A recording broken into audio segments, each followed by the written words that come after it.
adultos. Davidson es un gran conocedor de la plasticidad cerebral. Su gran equipo de investigación utiliza las más modernas técnicas de observación del cerebro, así como la fisiología, para descubrir cómo afecta nuestro entorno al estado emocional, cómo regulamos las emociones a lo largo de la vida y cómo interactúan mente y cuerpo para afrontar los retos emocionales. Sus diálogos con el Dalai Lama enriquecieron el debate y mostraron al público lo mucho que neurociencia y tradición contemplativa pueden enseñarse mutuamente. Desde la perspectiva de la ciencia occidental, en especial de la neurociencia y la psicología, la atención, la regulación emocional y el aprendizaje son lo que podríamos entender como las dianas de la práctica contemplativa. Son los procesos de la mente que pueden transformarse gracias a la práctica. La neuroplasticidad sencillamente significa que el cerebro puede modificarse como respuesta a la experiencia y como respuesta al entrenamiento. Tanto si es nuestra intención como si no, nuestro cerebro siempre se ve influenciado por los que están a nuestro alrededor, por nuestro ambiente, nuestra cultura, nuestro contexto. Creo que uno de los mensajes de este congreso es que podemos ser responsables de nuestro propio cerebro y crear el tipo de condiciones y el ambiente que sustenten el desarrollo de cerebros sanos en nuestros hijos. Existen investigaciones que indican que una atención inestable, una atención que oscila y una regulación emocional pobre son ambas cualidades que interfieren en el aprendizaje. Así que, por ejemplo, si un niño de enseñanza media, entre horas de clase, tiene una discusión con sus compañeros en el pasillo, esa discusión le enfada y entonces va y pasa a la clase siguiente unos minutos más tarde. Si sus emociones aún continúan presentes, las emociones negativas interferirán en la capacidad de aprendizaje durante su siguiente clase. Y en verdad, tenemos buenas evidencias científicas que indican que ciertos tipos de emociones, en particular las emociones negativas, pueden interferir en nuestra capacidad de conservar información en la mente y producir un impacto negativo en nuestro aprendizaje. Ahora, ¿puedo preguntar? Por favor.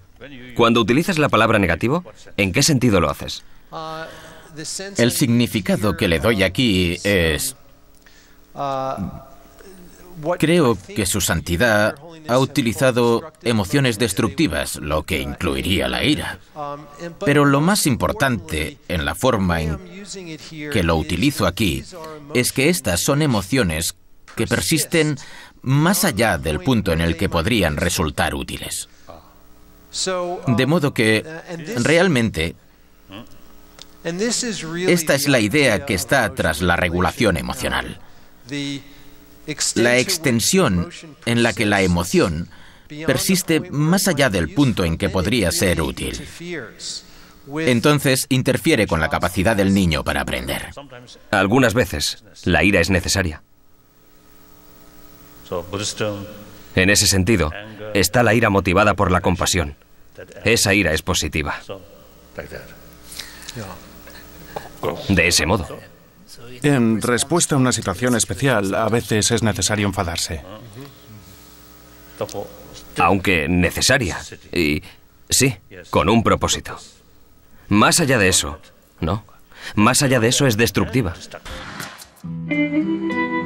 Mark Greenberg, otro de los participantes de estas jornadas, dedica sus investigaciones a comprobar la efectividad de las actividades escolares para mejorar las habilidades sociales, el aprendizaje social y emocional, el aprendizaje cognitivo de los estudiantes de primaria y de secundaria.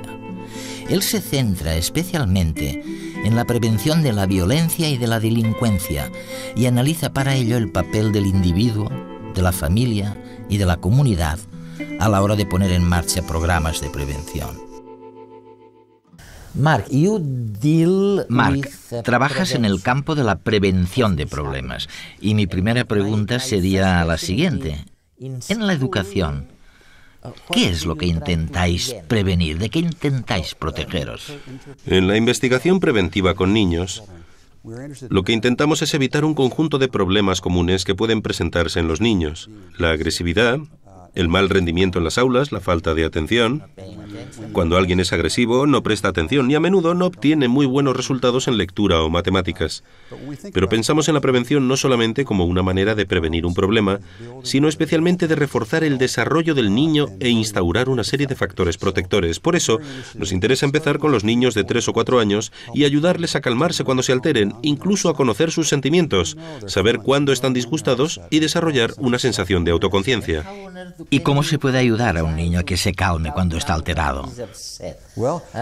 Pues se puede hacer de muchas maneras, pero con los niños más pequeños, si empezamos sobre los 3 o 4 años, lo hacemos contándoles una historia sobre una pequeña tortuga. La tortuga tiene muchísimos problemas para llevarse bien con sus amigos, tiene problemas de disciplina en clase y a veces se pone muy nerviosa por algo que le dice su madre o su profesor, pero aprende a meterse dentro de su caparazón y a respirar profundamente y calmarse. Utilizamos la metáfora de la tortuga y cuando los niños se alteran, les pedimos que hagan esto. Si un alumno tiene problemas en la escuela, cuando estoy allí de profesor, le puedo decir al niño que está empezando a descontrolarse, tal vez es buen momento de hacer la tortuga. Esto significa que cruce los brazos y que respire profundamente y que luego me diga cómo se siente. De esta manera, enseñamos a los niños cosas sobre el cuerpo, sobre cómo pueden utilizarlo junto con la respiración para aprender a calmarse. Nadie lo ha hecho antes, ¿eh? No se ha hecho. Y hemos demostrado mediante una serie de estudios aleatorizados durante 30 años en Estados Unidos, Suiza, Países Bajos y varios lugares que, cuando se les enseña a los niños estas habilidades para calmarse, y se les enseña cómo identificar sus sentimientos, pero también cómo hablar adecuadamente sobre cómo se sienten, mejoran de un modo natural sus habilidades para relacionarse con los demás. Y también mejoran sus habilidades académicas. Porque el niño no es más que uno. El cerebro no es más que uno. No hay un cerebro emocional y un cerebro cognitivo.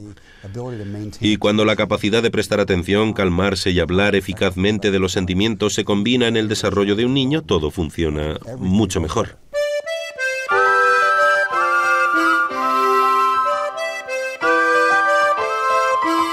Hoy hemos vuelto al colegio para ver si se estudian las emociones y cómo las expresan nuestros chicos. A ver si os acordáis, hacía unos días hablamos sobre las emociones, ¿no? ¿Qué son las emociones? Las emociones son respuestas evolutivas que expresan cómo nos sentimos, mental y físicamente, con relación a algo que está ocurriendo en nuestro entorno. No importa nuestra raza o cultura, todos, sin excepción alguna, respondemos con la misma cara cuando nos enfadamos, estamos contentos, sentimos asco, tristeza, sorpresa o miedo.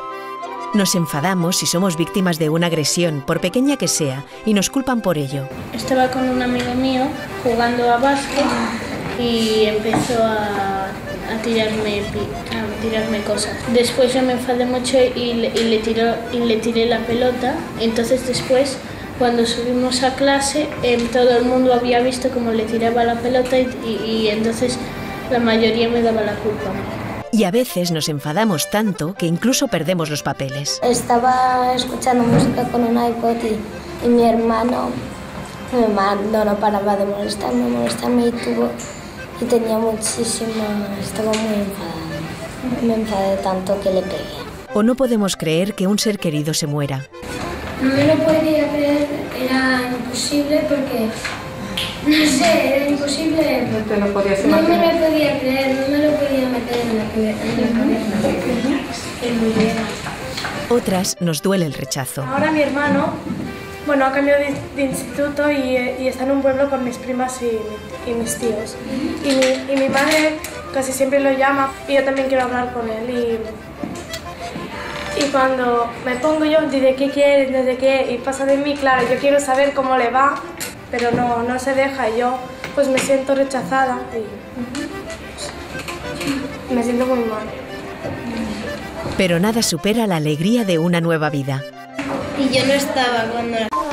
La facultad de traer voluntariamente de vuelta una y otra vez la atención dispersa es el origen del juicio, el carácter y la voluntad. William James.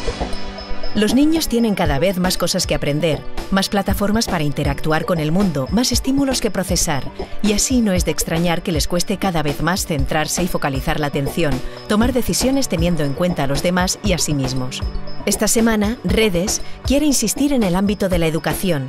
Los niños deben aprender también a aprender.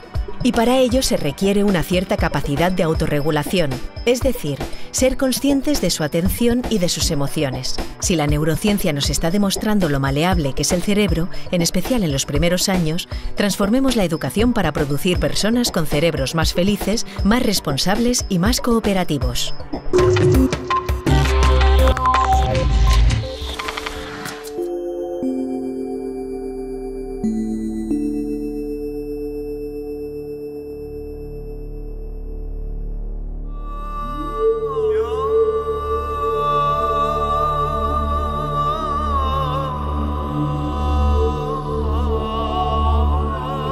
Yo creo que mi audiencia va a coincidir conmigo en que en este mundo globalizado necesitamos un nuevo sistema educativo que fabrique no solo trabajadores, sino ciudadanos. Y de ahí que se hable tanto en estos momentos de la necesidad de destilar empatía y compasión en los ciudadanos del siglo XXI. Aquí en Washington es donde se está profundizando en estos momentos en esta reforma educativa. Y se está haciendo gracias a que han confluido dos corrientes del pensamiento imparables. La una milenaria, la contemplativa, la ejemplificada por Dalai Lama, y la otra, la de la ciencia occidental. Bueno, pues cuentan que los científicos han descubierto que por primera vez el impacto de la meditación, de las técnicas contemplativas sobre el estado, sobre la esencia, sobre la conciencia de un niño, de un joven o de un adulto.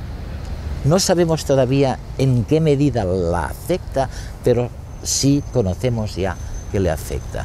Y en la reunión de Washington lo que estamos viendo es en qué medida podemos aprovechar el impacto de las técnicas contemplativas en lo que es la ciencia educativa, ni más ni menos.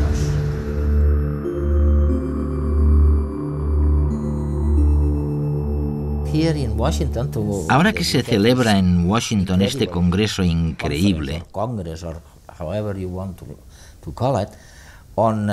esta conferencia llamada Educando a los Ciudadanos del Mundo para el siglo XXI,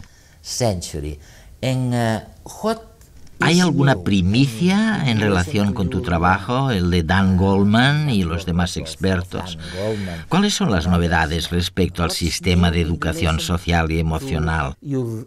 ¿Qué es lo que podemos esperar de esta conferencia que sea realmente nuevo en el aprendizaje social y emocional? Se trata de una conferencia histórica, puesto que en ella se reúnen los neurocientíficos y los contemplativos, los que han realizado mucho trabajo interior con la comunidad educativa. Y cada grupo puede aportar información nueva para que aprendamos los unos de los otros. Es lo que esperamos que suceda en la conferencia. En cuanto a tu pregunta sobre qué novedades hay en el aprendizaje social y emocional, cabe decir ante todo que este trabajo con prácticas contemplativas para enseñarles a los profesores y a los jóvenes a entrenar la mente y controlar las emociones no es algo nuevo para la educación social y emocional. Pero formar a las personas para que lo hagan intencionadamente sí que es nuevo. Eso es nuevo. Y lo apasionante es que muchos de los que empezamos a realizar este tipo de trabajo con los niños tenemos la sensación de que puede acelerar su capacidad de ser más afectuosos y compasivos. ¿Se ha podido evaluar lo poco que se ha realizado en la aplicación del pensamiento contemplativo a la educación de los niños? Sí, justo ahora empezamos a hacerlo. En primer lugar, hay que decir que en el ámbito de las prácticas contemplativas y de sus beneficios potenciales, la mayor parte del trabajo hasta la fecha se ha llevado a cabo con adultos. Sin embargo, algunos de nosotros hemos realizado pequeños estudios, como el trabajo en la ciudad de Nueva York, por ejemplo, tras el 11 de septiembre de 2001. Me pidieron que ayudara a las escuelas de la zona cero a recuperarse y fue una tarea enorme. Me percaté de que necesitaban mucho trabajo interior para empezar. Por eso empecé a abrirme a la idea de que tal vez necesitábamos añadirle algo al aprendizaje social y emocional que nos ayudara. Cuando hablas de trabajo interior, ¿a qué te refieres? ¿A mirar en nuestro interior, a contemplar nuestros intestinos? No exactamente. Entre los componentes de la inteligencia emocional está la conciencia de uno mismo y también el control de las emociones, la relación con los demás y la capacidad de tomar buenas decisiones. Todo esto ya está incluido. A lo que me refiero es ayudar a las personas para que entrenen voluntariamente la mente, ya sea mediante algo como la meditación o bien a través de lo que denominamos el rincón de la paz en las aulas. Un sitio al que los niños puedan ir para estar en calma, apaciguar la mente y empezar a centrar la atención. En una sociedad hiperestimulada, enfocar la atención es cada vez más problemático. Los trastornos del déficit de atención afectan al rendimiento en clase, pero también a la percepción de nosotros mismos y del mundo que nos rodea. ¿Cuántas veces habremos oído? Tienes que estar más atento. Pero ¿cómo se hace? En cualquier técnica de meditación se trabaja con la atención.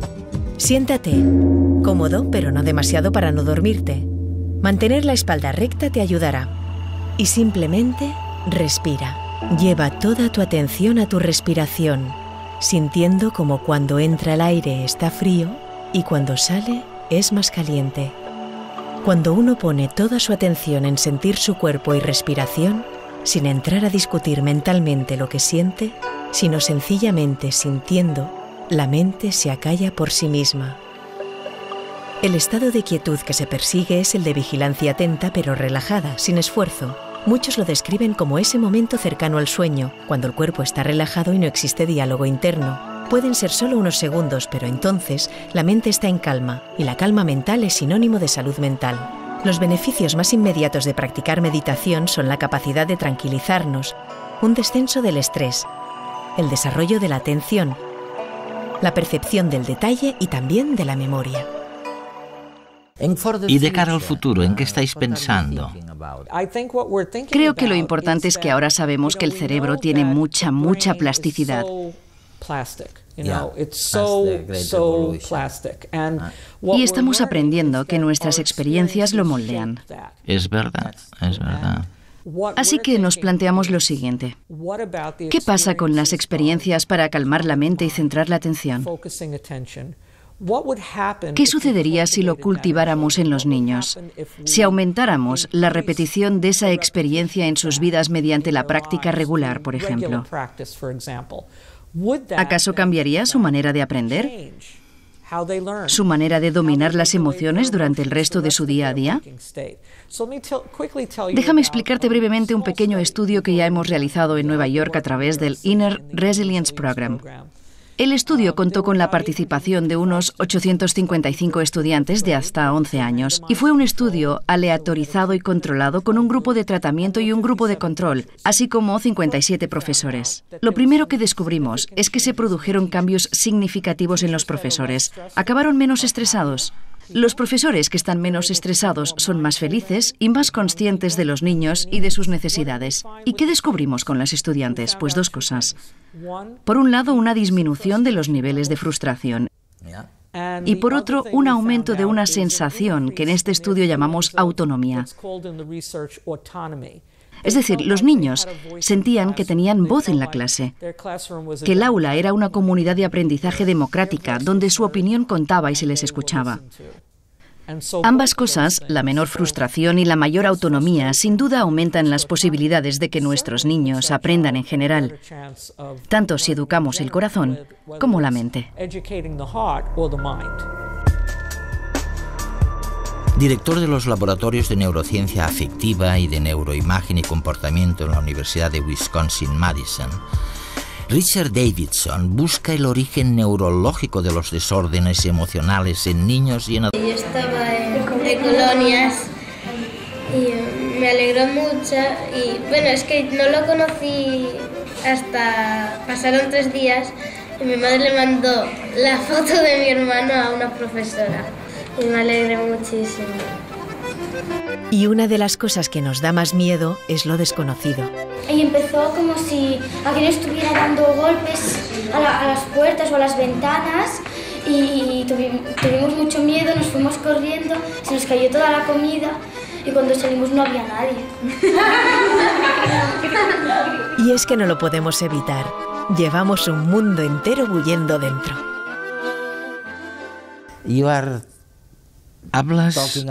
Hablas de la enseñanza como una manera de cambiar la manera de ser del niño. Su manera de sentir sobre la agresión o la compasión. ¿Tú crees que todo esto evolucionará y que al final cambiará la sociedad por fin para siempre?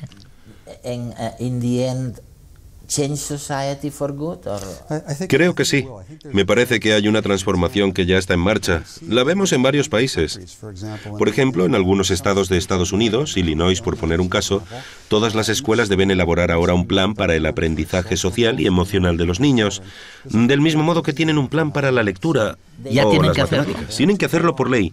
Y en la Columbia Británica, en Canadá, el objetivo de responsabilidad social se considera al mismo nivel que el objetivo de desarrollo académico. En Inglaterra se reserva un rato cada semana, por lo menos 2 veces por semana, para el desarrollo social y emocional de los niños, como parte del plan de estudios nacional. ¿Y disponemos de los profesores adecuados para eso? Pues sí, la siguiente pregunta es, ¿cómo podemos formar a los profesores para que lo enseñen bien? No existe ni una sola universidad en el mundo, por lo menos que yo sepa, que exija que los profesores durante su formación reciban clases sobre desarrollo social y emocional. Por no hablar de que muchos profesores, según lo que sabemos en Estados Unidos e Inglaterra, alrededor del 50% de profesores dejan la profesión durante los primeros 5 años. ¿Cuántos? Alrededor del 50%. O sea, el 50%, la mitad. La mitad de los profesores. Tenemos ahí una gran pérdida de capital social. Estamos formando a muchísimos profesores que no permanecerán en la profesión. Y entre otras cosas se debe a que es un trabajo muy difícil.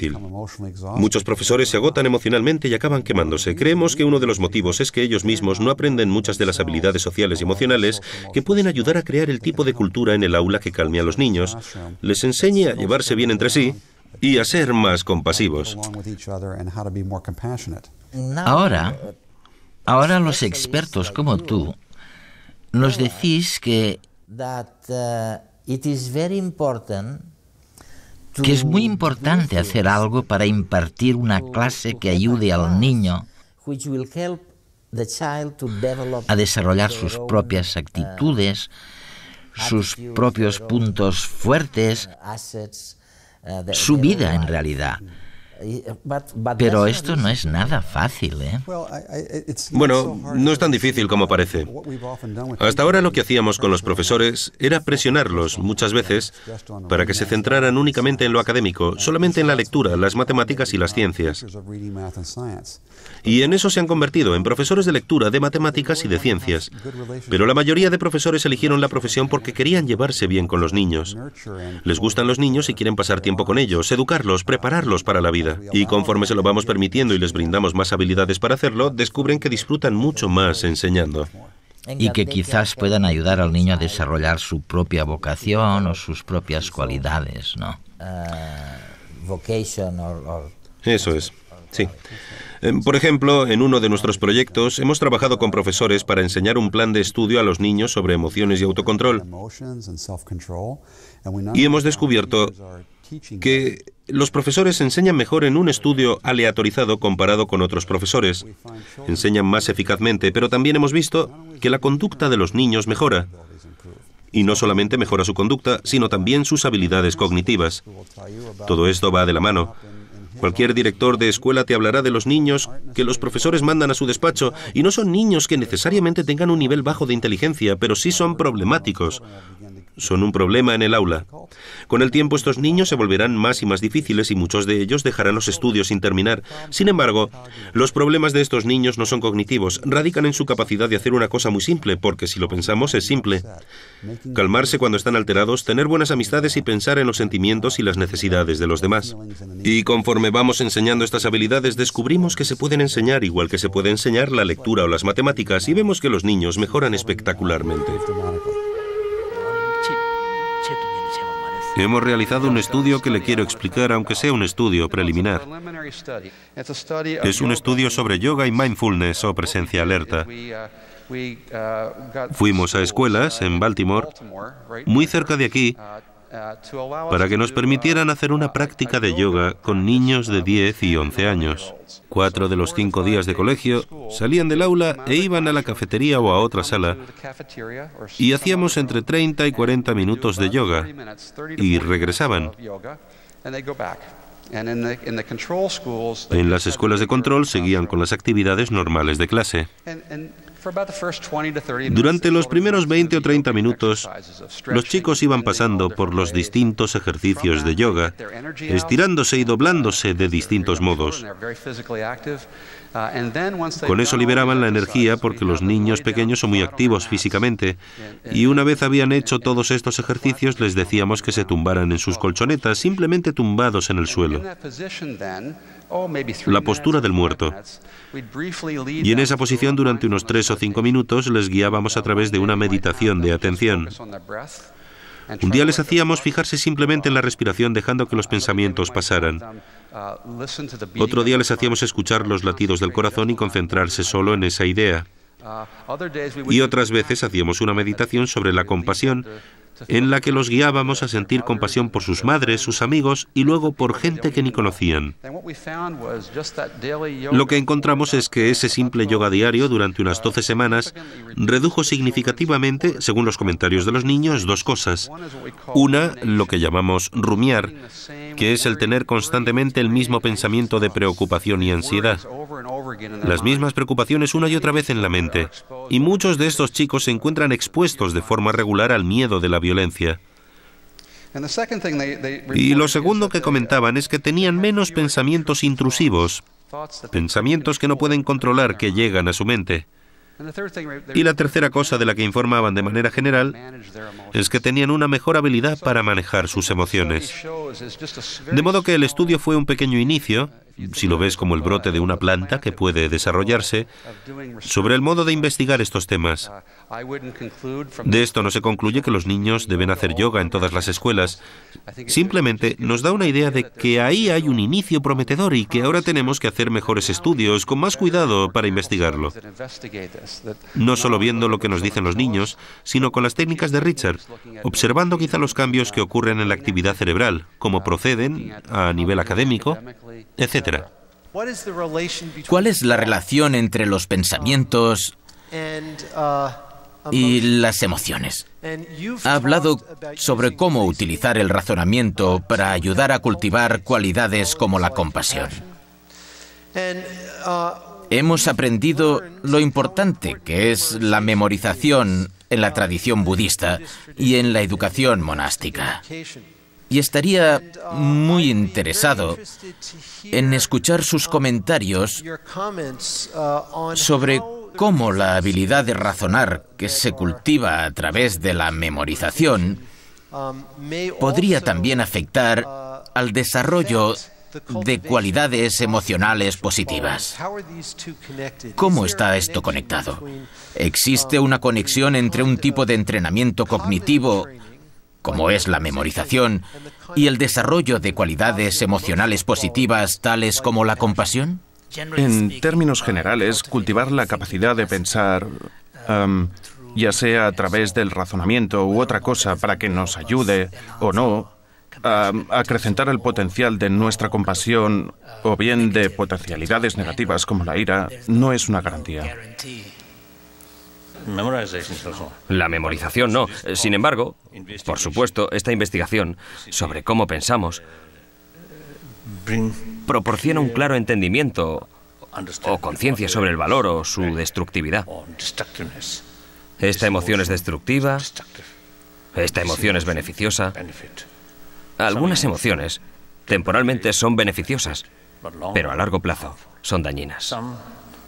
Algunas son temporalmente dolorosas, pero a largo plazo beneficiosas. Por tanto, esta es la auténtica investigación. Una vez desarrollas la convicción de que una emoción es muy beneficiosa, muy buena, tanto a corto plazo como a largo plazo, entonces tu interés se desarrolla, tu entusiasmo se desarrolla y haces un esfuerzo. De esa forma, como he mencionado esta mañana, hay cierto tipo de compasión que solo se desarrolla a través del razonamiento. Así que aquí, la parte sabia, el intelecto, la inteligencia, es de inmensa ayuda.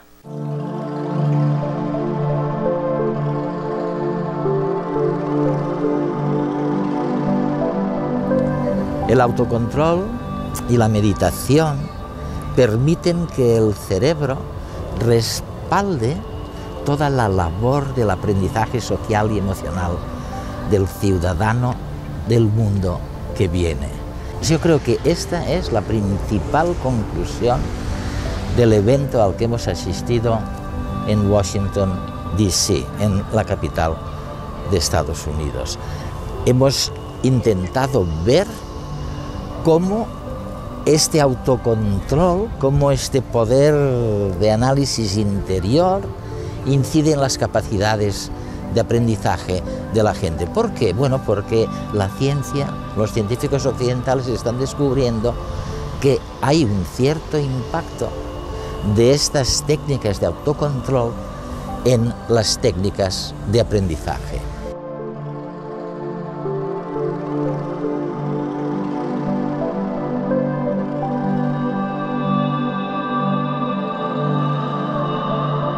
Usualmente subestimamos el poder de transformación de la mente.